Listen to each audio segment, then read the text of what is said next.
Our Lord opens this passage this morning, "Blessed are you when people insult you and persecute you and falsely say all kinds of evil against you."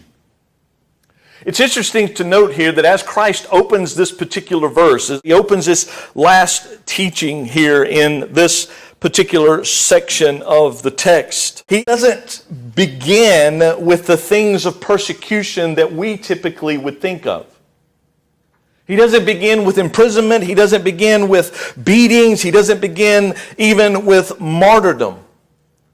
Even though those things absolutely are part of the persecution that we have witnessed in the church over a millennia.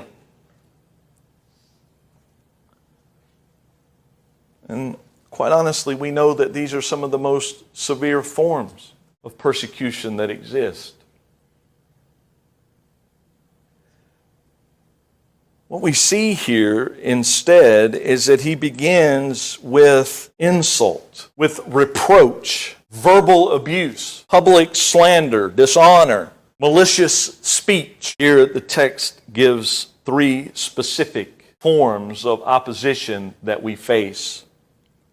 First, it says people insult you, personal reproach, the contempt of others directed at the follower of Christ. Then we see this persecution, which is active hostility. So as we elevate this thing, they move from a point of just insults to this level of persecution that takes different forms at different times, but in all places, at all times, is direct opposition against allegiance to Christ. That's what persecution is at the root. Thirdly, this statement of falsely saying all kinds of evil against you. Slander. See, it's not enough for the world to just reject the Christian. Oftentimes, they feel it necessary to redefine us as the problem. And if you don't realize that, then you don't watch the news, you don't read anything, and you've not been paying attention for a while now. Because to the world, you and I are the problem. This is a direct result of what Christ is talking about in this particular passage. It is a weapon